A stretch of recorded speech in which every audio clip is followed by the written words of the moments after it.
بسم الله الرحمن الرحيم. أتى أمر الله فلا تستعجلوه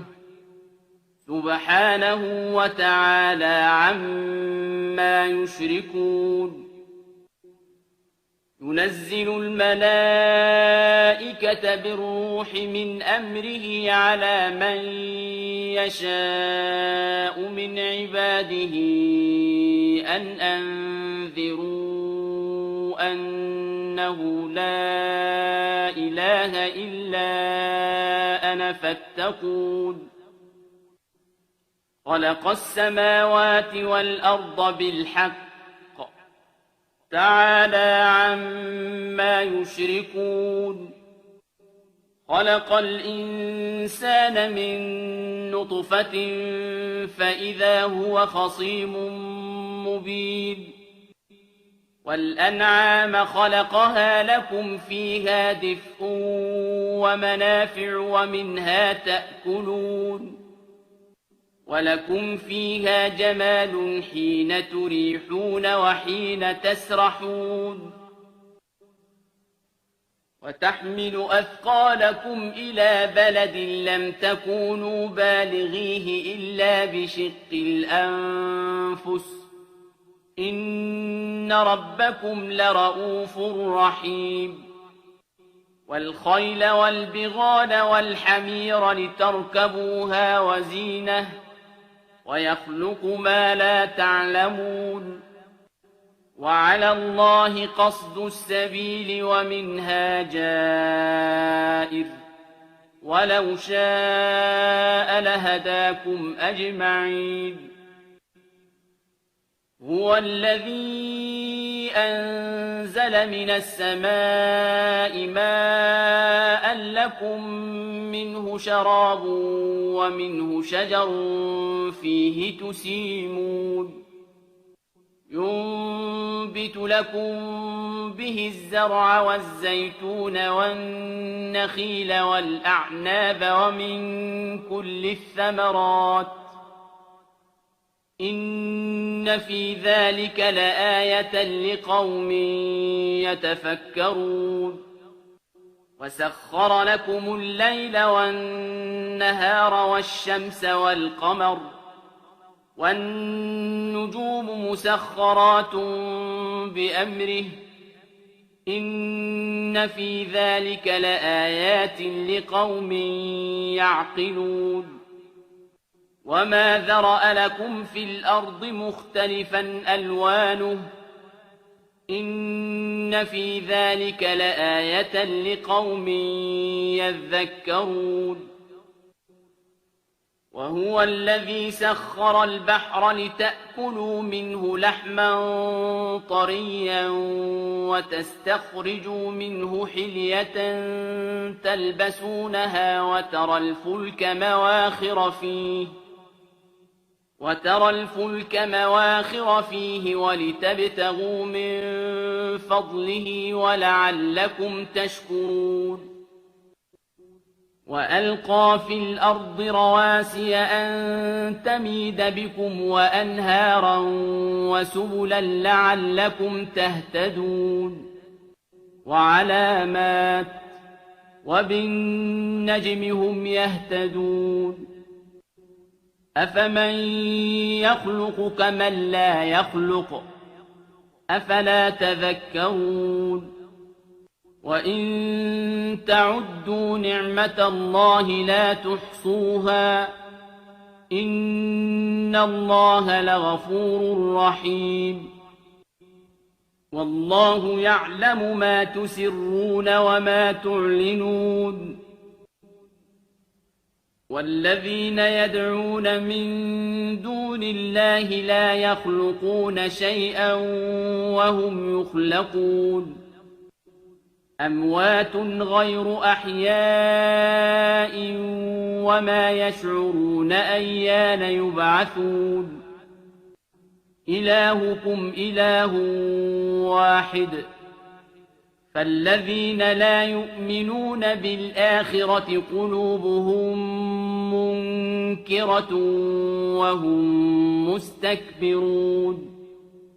لا جرم أن الله يعلم ما يسرون وما يعلنون إنه لا يحب المستكبرين وإذا قيل لهم ماذا أنزل ربكم قالوا أساطير الأولين ليحملوا أوزارهم كاملة يوم القيامة ومن أوزار الذين يضلونهم بغير علم ألا ساء ما يزرون قد مكر الذين من قبلهم فأتى الله بنيانهم من القواعد فخر عليهم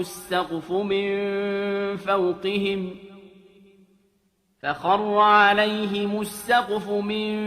فوقهم وأتاهم العذاب من حيث لا يشعرون ثم يوم القيامة يخزيهم ويقول أين شركائي الذين كنتم تشاقون فيهم قال الذين أوتوا العلم إن الخزي اليوم والسوء على الكافرين الذين تتوفاهم الملائكة ظالمي أنفسهم فألقوا السلم ما كنا نعمل من سوء بلى إن الله عليم بما كنتم تعملون فادخلوا أبواب جهنم خالدين فيها فلبئس مثوى المتكبرين وقيل للذين اتقوا ماذا أنزل ربكم قالوا خيرا للذين أحسنوا في هذه الدنيا حسنة ولدار الآخرة خير ولنعم دار المتقين جنات عدن يدخلونها تجري من تحتها الأنهار لهم فيها ما يشاءون كذلك يجزي الله المتقين الذين تتوفاهم الملائكة طيبين يقولون سلام عليكم ادخلوا الجنة بما كنتم تعملون هل ينظرون إلا أن تأتيهم الملائكة أو يأتي أمر ربك كذلك فعل الذين من قبلهم وما ظلمهم الله ولكن كانوا أنفسهم يظلمون فأصابهم سيئات ما عملوا وحاق بهم ما كانوا به يستهزئون وقال الذين أشركوا لو شاء الله ما عبدنا من دونه من شيء نحن ولا آباؤنا ولا حرمنا من دونه من شيء كذلك فعل الذين من قبلهم فهل على الرسل إلا البلاغ المبين ولقد بعثنا في كل أمة رسولا أن اعبدوا الله واجتنبوا الطاغوت فمنهم من هدى الله ومنهم من حقت عليه الضلالة فسيروا في الأرض فانظروا كيف كان عاقبة المكذبين إن تحرص على هداهم فإن الله لا يهدي من يضل وما لهم من ناصرين وأقسموا بالله جهد أيمانهم لا يبعث الله من يموت بلى وعدا عليه حقا ولكن أكثر الناس لا يعلمون ليبين لهم الذي يختلفون فيه وليعلم الذين كفروا أنهم كانوا كاذبين إنما قولنا لشيء إذا أردناه أن نقول له كن فيكون والذين هاجروا في الله من بعد ما ظلموا لنبوئنهم في الدنيا حسنة ولأجر الآخرة أكبر لو كانوا يعلمون الذين صبروا وعلى ربهم يتوكلون وما أرسلنا من قبلك إلا رجالا نوحي إليهم فاسألوا أهل الذكر إن كنتم لا تعلمون بالبينات والزبر وأنزلنا إليك الذكر لتبين للناس ما نزل إليهم ولعلهم يتفكرون أفأمن الذين مكروا السيئات أن يخسف الله بهم الأرض أو يأتيهم العذاب من حيث لا يشعرون أو يأخذهم في تقلبهم فما هم بمعجزين أو يأخذهم على تخوف فإن ربكم لرءوف رحيم أولم يروا إلى ما خلق الله من شيء يتفيأ ظلاله عن اليمين والشمائل سجدا لله وهم داخرون ولله يسجد ما في السماوات وما في الأرض من دابة والملائكة وهم لا يستكبرون يخافون ربهم من فوقهم ويفعلون ما يؤمرون وقال الله لا تتخذوا إلهين اثنين إنما هو إله واحد فإياي فارهبون وله ما في السماوات والأرض وله الدين واصبا أفغير الله تتقون وما بكم من نعمة فمن الله ثم إذا مسكم الضر فإليه تجأرون ثم إذا كشف الضر عنكم إذا فريق منكم بربهم يشركون ليكفروا بما آتيناهم فتمتعوا فسوف تعلمون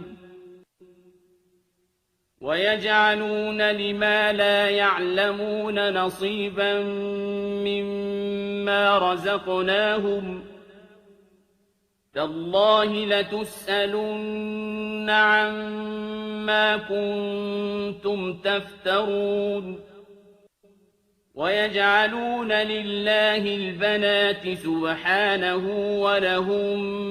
ما يشتهون وإذا بشر أحدهم بالأنثى ظل وجهه مسودا وهو كظيم يتوارى من القوم من سوء ما بشر به أيمسكه على هون أم يدسه في التراب ألا ساء ما يحكمون للذين لا يؤمنون بالآخرة مثل السوء ولله المثل الأعلى وهو العزيز الحكيم ولو يؤاخذ الله الناس بظلمهم ما ترك عليها من دابة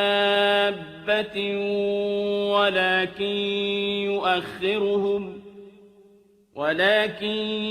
يؤخرهم إلى أجل مسمى فإذا جاء أجلهم لا يستأخرون ساعة ولا يستقدمون ويجعلون لله ما يكرهون وتصف ألسنتهم الكذب أن لهم الحسنى لا جرم أن لهم النار وأنهم مفرطون تالله لقد أرسلنا إلى من قبلك فزين لهم الشيطان أعمالهم فهو وليهم اليوم ولهم عذاب أليم وما أنزلنا عليك الكتاب إلا لتبين لهم الذي اختلفوا فيه وهدى ورحمة لقوم يؤمنون والله أنزل من السماء ماء فأحيا به الأرض بعد موتها إن في ذلك لآية لقوم يسمعون وإن لكم في الأنعام لعبرة نسقيكم مما في بطونه من بين فرث ودم لبنا خالصا سائغا للشاربين ومن ثمرات النخيل والأعناب تتخذون منه سكرا ورزقا حسنا إن في ذلك لآية لقوم يعقلون وأوحى ربك إلى النحل أن اتخذي من الجبال بيوتا ومن الشجر ومما يعرشون ثم كلي من كل الثمرات فاسلكي سبل ربك ذللا يخرج من بطونها شراب مختلف ألوانه فيه شفاء للناس إن في ذلك لآية لقوم يتفكرون والله خلقكم ثم يتوفاكم ومنكم من يرد إلى أرذل العمر لكي لا يعلم بعد علم شيئا إن الله عليم قدير والله فضل بعضكم على بعض في الرزق فما الذين فضلوا براد رزقهم على ما ملكت أيمانهم فهم فيه سواء أفبنعمة الله يجحدون والله جعل لكم من أنفسكم أزواجا وجعل لكم من أزواجكم بنين وحفدة وجعل لكم من أزواجكم بنين وحفدة ورزقكم من الطيبات أفبالباطل يؤمنون وبنعمة الله هم يكفرون ويعبدون من دون الله ما لا يملك لهم رزقا من السماوات والأرض شيئا ولا يستطيعون فلا تضربوا لله الأمثال إن الله يعلم وأنتم لا تعلمون ضرب الله مثلا عبدا مملوكا لا يقدر على شيء ومن رزقناه منا رزقا حسنا فهو ينفق منه سرا وجهرا هل يستوون الحمد لله بل أكثرهم لا يعلمون وضرب الله مثلا رجلين أحدهما أبكم لا يقدر على شيء وهو كل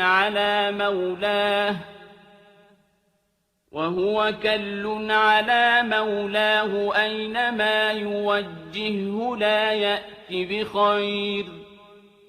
هل يستوي هو ومن يأمر بالعدل وهو على صراط مستقيم ولله غيب السماوات والأرض وما أمر الساعة إلا كلمح البصر أو هو أقرب إن الله على كل شيء قدير والله أخرجكم من بطون أمهاتكم لا تعلمون شيئا وجعل لكم السمع والأبصار والأفئدة لعلكم تشكرون ألم يروا إلى الطير مسخرات في جو السماء ما يمسكهن إلا الله إن في ذلك لآيات لقوم يؤمنون والله جعل لكم من بيوتكم سكنا وجعل لكم من جلود الأنعام بيوتا تستخفونها يوم ظعنكم ويوم إقامتكم وجعل لكم من جلود الأنعام بيوتا تستخفونها يوم ظعنكم ويوم إقامتكم ومن أصوافها وأوبارها وأشعارها أثاثا ومتاعا إلى حين والله جعل لكم مما خلق ظلالا وجعل لكم من الجبال أكنانا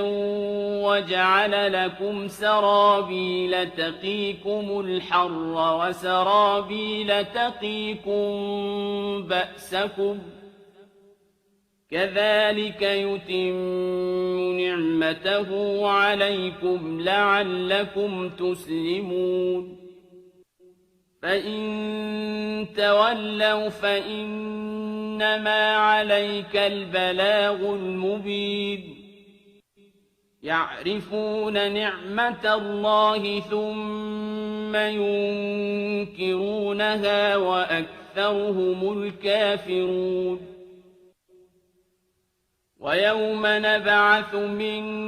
كل أمة شهيدا ثم لا يؤذن للذين كفروا ولا هم يستعتبون وإذا رأى الذين ظلموا العذاب فلا يخفف عنهم ولا هم ينظرون وإذا رأى الذين أشركوا شركاءهم قالوا ربنا هؤلاء شركاؤنا الذين كنا ندعو من دونك فألقوا إليهم القول إنكم لكاذبون وألقوا إلى الله يومئذ السلم وضل عنهم ما كانوا يفترون الذين كفروا وصدوا عن سبيل الله زدناهم عذابا فوق العذاب بما كانوا يفسدون ويوم نبعث في كل أمة شهيدا عليهم من أنفسهم وجئنا بك شهيدا على هؤلاء ونزلنا عليك الكتاب تبيانا لكل شيء وهدى ورحمة وبشرى للمسلمين إن الله يأمر بالعدل والإحسان وإيتاء ذي القربى وينهى عن الفحشاء والمنكر والبغي يعظكم لعلكم تذكرون وأوفوا بعهد الله إذا عاهدتم ولا تنقضوا الأيمان بعد توكيدها وقد جعلتم الله عليكم كفيلا إن الله يعلم ما تفعلون ولا تكونوا كالتي نقضت غزلها من بعد قوة أنكاثا تتخذون أيمانكم دخلا بينكم أن تكون أمة هي أربى من أمة إنما يبلوكم الله به وليبينن لكم يوم القيامة ما كنتم فيه تختلفون ولو شاء الله لجعلكم أمة واحدة ولكن يضل من يشاء ويهدي من يشاء ولتسألن عما كنتم تعملون ولا تتخذوا أيمانكم دخلا بينكم فتزل قدم بعد ثبوتها وتذوقوا السوء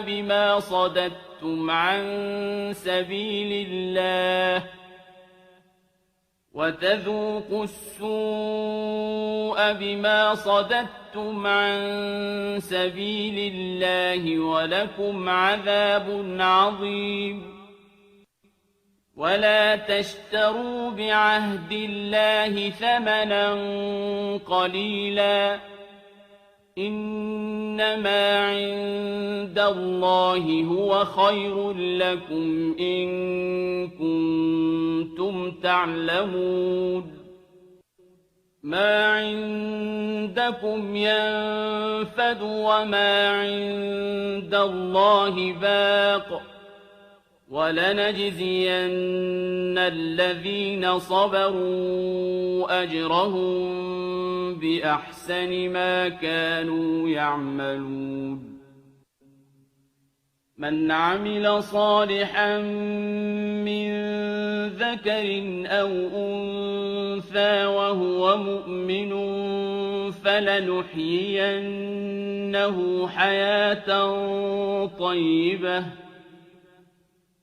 فلنحيينه حياة طيبة ولنجزينهم أجرهم بأحسن ما كانوا يعملون فإذا قرأت القرآن فاستعذ بالله من الشيطان الرجيم إنه ليس له سلطان على الذين آمنوا وعلى ربهم يتوكلون إنما سلطانه على الذين يتولونه والذين هم به مشركون وإذا بدلنا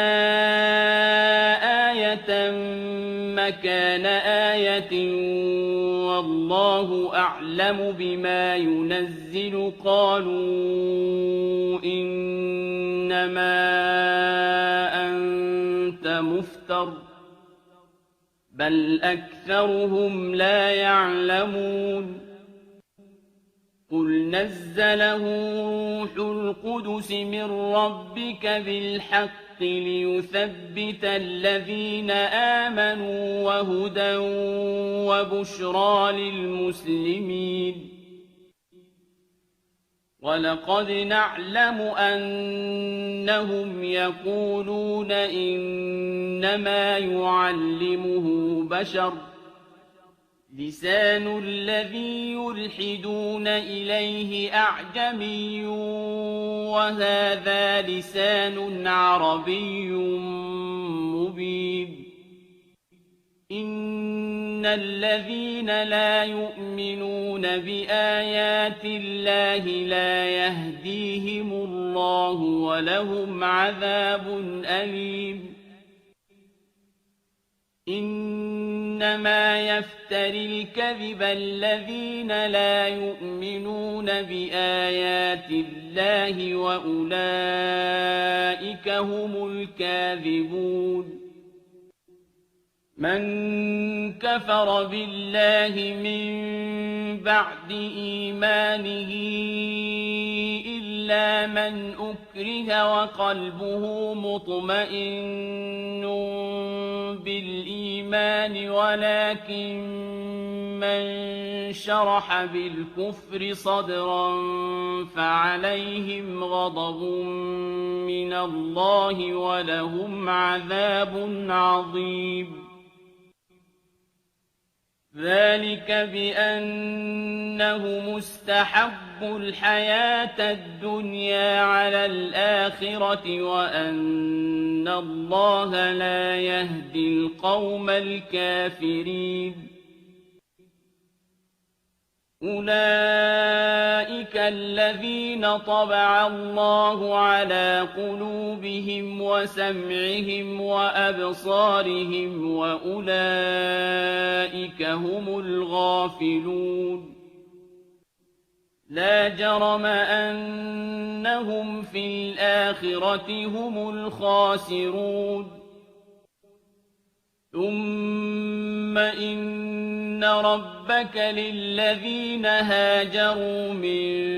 بعد ما فتنوا ثم جاهدوا وصبروا إن ربك من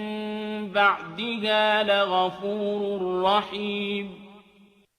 يوم تأتي كل نفس تجادل عن نفسها وتوفى كل نفس ما عملت وهم لا يظلمون وضرب الله مثلا قرية كانت آمنة مطمئنة يأتيها رزقها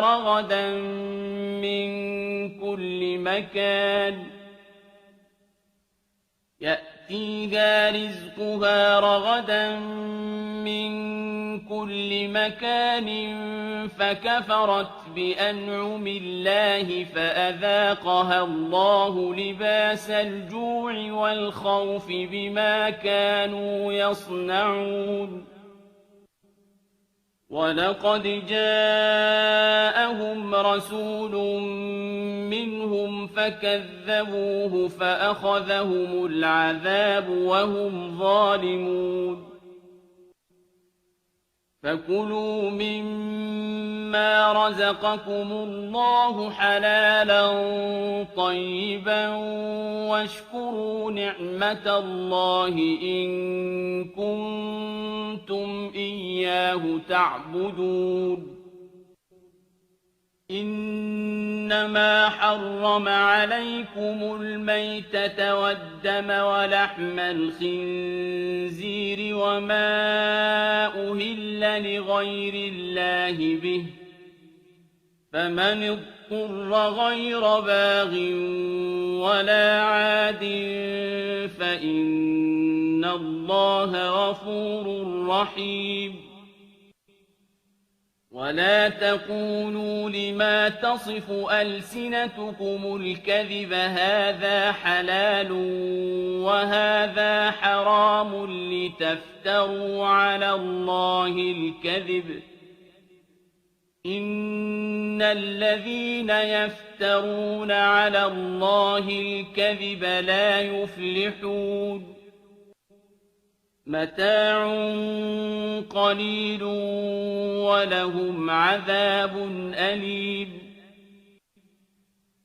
وعلى الذين هادوا حرمنا ما قصصنا عليك من قبل وما ظلمناهم ولكن كانوا أنفسهم يظلمون ثم إن ربك للذين عملوا السوء بجهالة ثم تابوا من بعد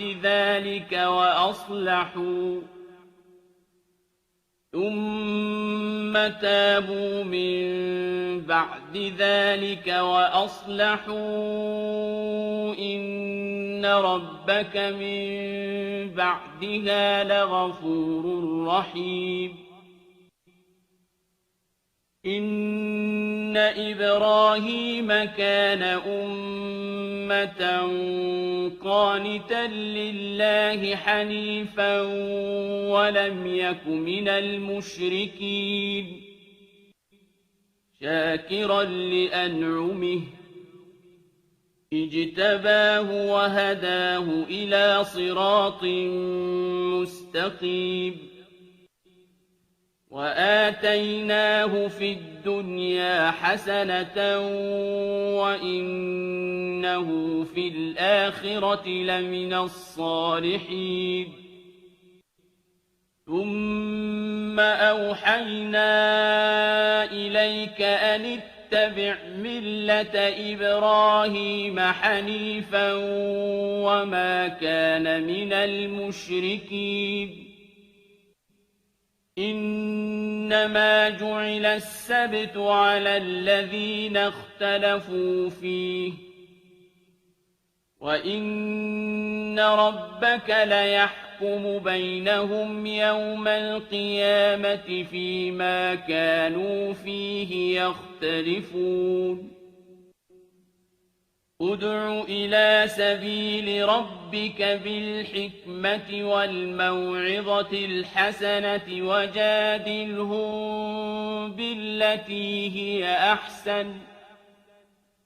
إن ربك هو أعلم بمن ضل عن سبيله وهو أعلم بالمهتدين وإن عاقبتم فعاقبوا بمثل ما عوقبتم به ولئن صبرتم لهو خير للصابرين